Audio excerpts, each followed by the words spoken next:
Bom, toda terça-feira vocês sabem que é dia de Fatos da Semana.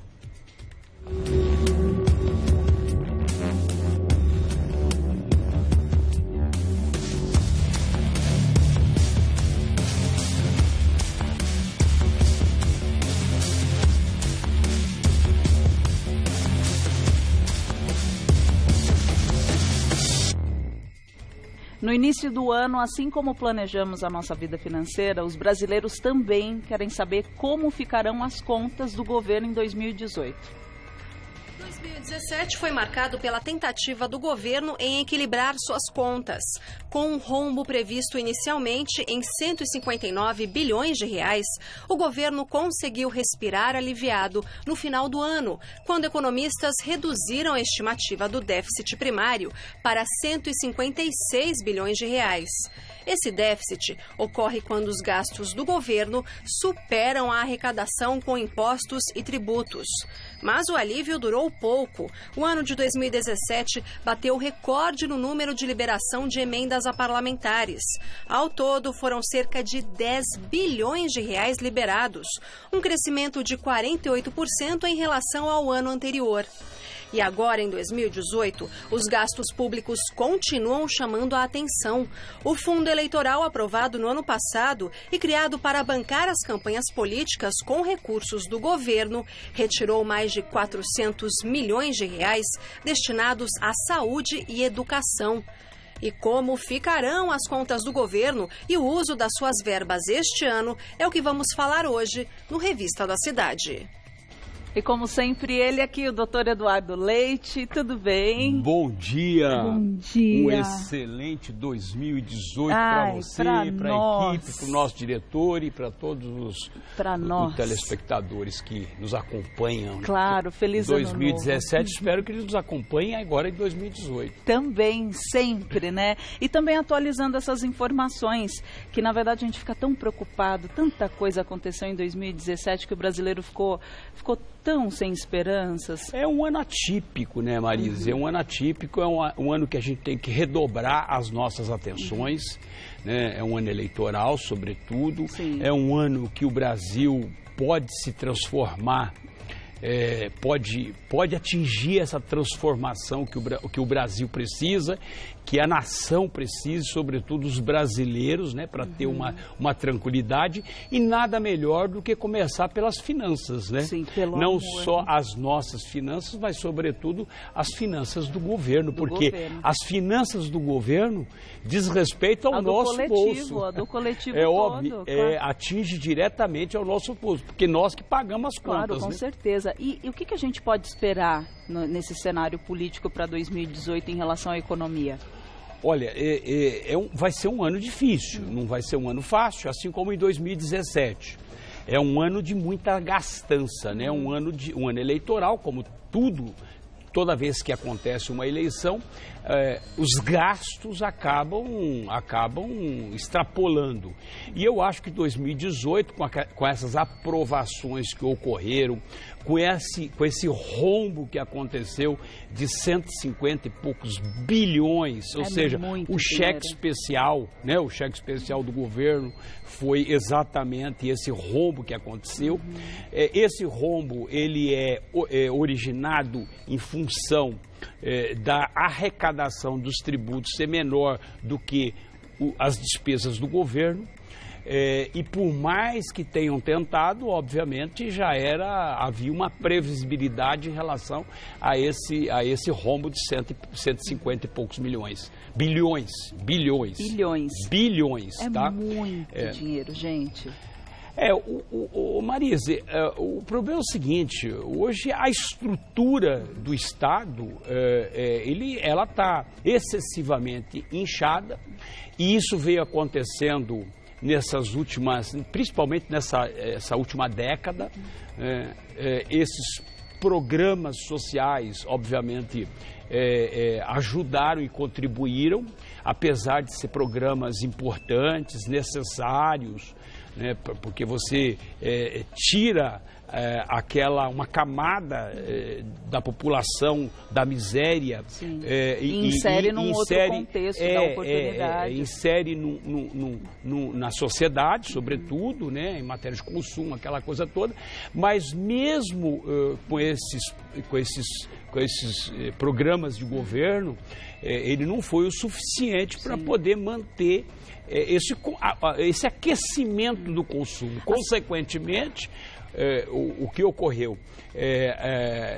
O Brasil entrou numa recessão, sabe que nós atingimos aí um patamar de 12, quase 13 milhões de desempregados. Isso significa que são pessoas fora do mercado de trabalho, né, consumindo o mínimo possível, e fatalmente você, na verdade, mexe diretamente na economia, nas finanças do governo, ou seja, as pessoas não consomem, impostos não são recolhidos e, consequentemente, não são arrecadados e, consequentemente, as despesas continuam do mesmo tamanho. E aí vira essa bola de neve que nós estamos acompanhando, trabalhando e ralando bastante para ver se um dia a gente chega numa conclusão final, se é que vai ter. Em relação aos programas que você falou, muitos são bem interessantes. Eu acredito que todo mundo queira que a gente pegue, né, essa outra classe social e que todos tenham oportunidade, mas parece que faltou uma administração séria, faltou um olhar mais crítico, um planejamento. Você não concorda com isso? Olha, eu acho que são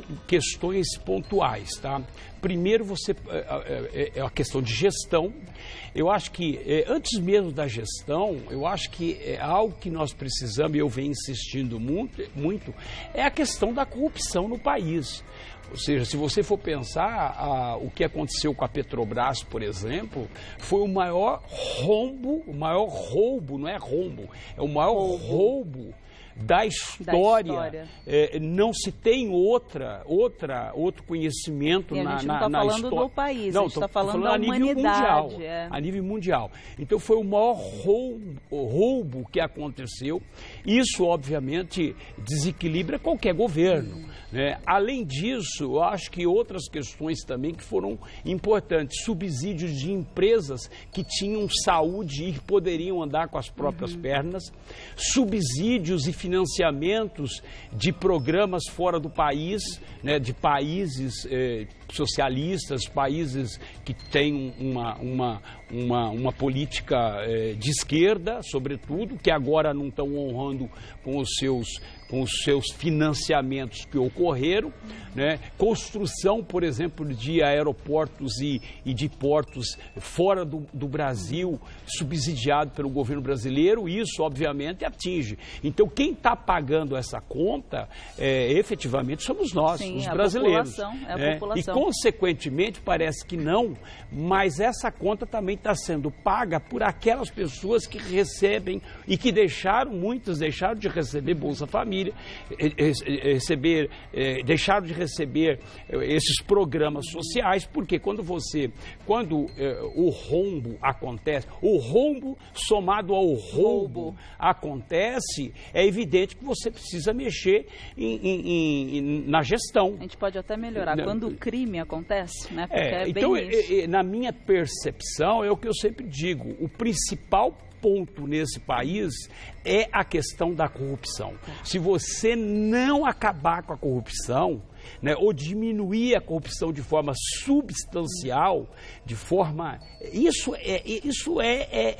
eu diria que é imprescindível, primordial, para que a gente possa começar fazer um planejamento, começar a respirar fazer um planejamento, e daqui mais ou menos em uma década, mais ou menos, em 10 anos, talvez o país comece a respirar. Mas eu acho que antes dos 10 anos, eu acho difícil o Brasil reverter essa situação, porque se você for pensar lá atrás, se nós voltarmos a 20 anos, 20 e poucos anos, 30 anos atrás, você vai perceber, nós levamos quanto tempo para poder sair daquela daquela inflação maluca de 1000% ao ano, né, para chegar a patamares inferiores. Nós passamos por vários planos, né, passamos por crises, recessões, passamos por muitos problemas para poder atingir um equilíbrio. Quando nós atingimos o equilíbrio, aí começou essa questão dos desvios, esqueceram da estrutura logística do país, entendeu? A sensação que eu tenho é que sempre aconteceu esse tipo de coisa, é que agora tudo está se fazendo ver, né? Tudo está vindo à tona. Falar um pouquinho das emendas parlamentares, porque em 2017 muitas foram aprovadas e os valores astronômicos. É comum esse tipo de coisa? Por que aconteceu? Numa primeira percepção, falando na questão das emendas parlamentares, elas são importantes, porque as emendas estabelecem uma política para onde vai ser liberado o dinheiro. Para onde vai ser direcionado. A lei impõe as emendas parlamentares. É uma obrigação quando emenda. Está contemplada dentro do orçamento, ou seja, quando o Congresso aprova aquele orçamento, essas emendas elas estão dentro do orçamento. Então são dinheiros destinados para, por exemplo, para a educação, para a saúde. Então há necessidade, por força de lei, dessas emendas serem liberadas. Então é dinheiro que vai para os municípios, que vai para os estados, para poder o quê? Para poder criar os programas e, sobretudo, manter educação, saúde, transporte, habitação, todas essas questões. O grande problema é a forma, é o que eu sempre digo, é a forma que você utiliza as emendas parlamentares, porque as emendas parlamentares, elas não deveriam ser moeda de troca, e elas passam, pelo menos 2017 ficou muito evidenciado, porque você teve um crescimento, se você pegar, em 2014 nós tivemos aí 6 bilhões de emendas, e para 2017, 10 bilhões de emendas. Então, essa evolução se deu em função de uma necessidade momentânea, mas não por questões de políticas públicas, mas sim por moeda de troca. Então nós tivemos, por exemplo, 2 momentos importantes de 2017 que teve uma liberação e que privilegiou aquelas pessoas que estavam dando sustentabilidade ao governo. Entendeu? Que era a questão das 2 denúncias contra o presidente Temer. Isso foi os ápices dessas liberações das emendas. Por quê? Quem votou contra a denúncia contra o presidente, obviamente, obteve muito mais emendas parlamentares. Mas como você disse... Os oposicionistas tiveram um valor muito menor. Então, se você for pensar em matéria de políticas públicas, a lei diz que tem que liberar, mas não com esse critério. Mas não com essa finalidade. As emendas foram feitas para direcionar o dinheiro de forma obrigatória, num sentido justo e necessário à população, e não para interesse próprio. E não para favorecer um grupo político. Exatamente. Né? E neste caso, nesses 2 casos que aconteceu, foi na primeira denúncia e na segunda, ficou muito claro essa questão da liberação. E agora, em dezembro, teve também um ápice em relação à liberação de emendas. Por quê? Porque o governo, os economistas, havia uma previsão do governo de estourar, o rombo seria de 159 bilhões.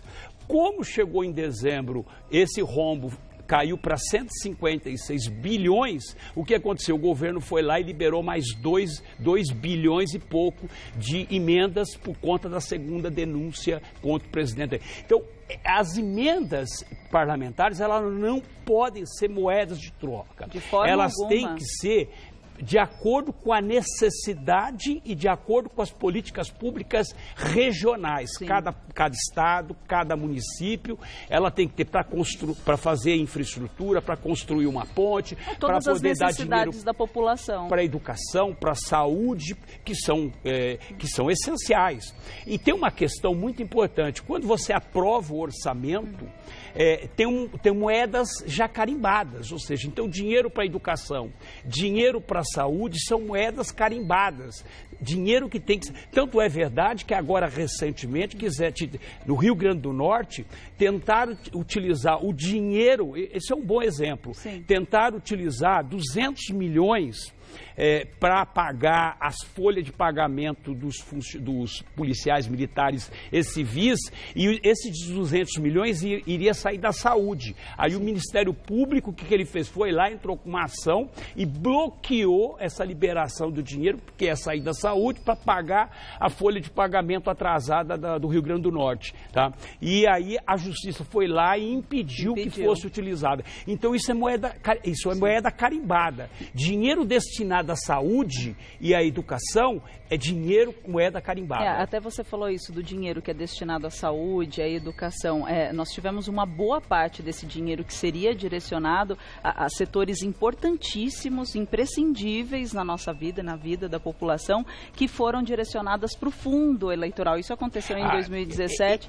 Aí já é uma outra problemática, mas um tanto confusa e assustadora. A questão do fundo, desse fundo eleitoral que foi aprovado em 1,7 bilhões, que vai ser distribuído para os partidos que têm, obviamente, cadeira no Congresso Nacional, sim, porque você tem que ter cadeira para fazer parte de partilhar esse fundo. Então, de acordo com a quantidade de deputados que você tem, você tem um valor. Então, quem é hoje que vai receber a maior parte desse fundo eleitoral? Que é o PMDB, né, o PT, o PSDB, ou seja, países que... Desculpa, países não. Partidos que têm o maior número de cadeiras no Congresso Nacional. Isso dá um desequilíbrio, obviamente. Muito grande. Desequilíbrio até na disputa eleitoral, porque os partidos que vão receber essa fatia de 1,7 bilhões de reais são os partidos que estão num lamaçal terrível em matéria de corrupção, de roubalheira, e que isso, obviamente, mais uma vez, isso há um desnível em relação a isso. E mesmo assim foi aprovado, né? E esse dinheiro, é o que eu sempre falo, ou seja, tem um orçamento aprovado. Esse 1,7 bilhões, ele vai tirar dinheiro, tá? Vai tirar dinheiro da educação, vai tirar dinheiro da saúde, vai tirar dinheiro dos programas, porque não tem, o cobertor é curto, sim, ou seja, de algum lugar tem que sair. Então esse fundo eleitoral, assim como a distribuição das emendas parlamentares, são assim, uma excrescência absurda, né? Uma atrás da outra, não é, doutor Eduardo? Infelizmente, nós estamos num país que não há diálogo com a classe política, principalmente essa classe política corrupta. Né? Como é que você vai discutir, sentar numa mesa de negociação com políticos que só corromperam, que só roubaram dinheiro da nação? Então não há conversa, nem eu, nem ninguém. Obviamente, eu não vou discutir. Né? Se hoje, amanhã tivesse um debate, por exemplo, com um político, sabendo que tivesse esse político envolvido em corrupção, eu me negaria, obviamente, a debater, porque você debate com um criminoso. Não, você não debate com um criminoso. Então a classe política corrupta do país, que você hoje tem uma grande parte, é o que eu falo, pelo menos 2/3 desse Congresso Nacional, ele tem que ser, na verdade, banido da vida pública, banido, excluído, sabe, eliminado da vida pública. Pelo menos ainda estou aliviando um terço, tá? Estou aliviando um terço, mas 2/3, e eu estou te falando, não só do Congresso Nacional, não só dos governadores, não só dos prefeitos, não só dos vereadores, deputados estaduais, eu estou dizendo a classe política brasileira inteira. Então, olha, um recado que a gente deixa para todo mundo que está assistindo a gente, na hora de votar, pesquise direitinho em quem você vai votar.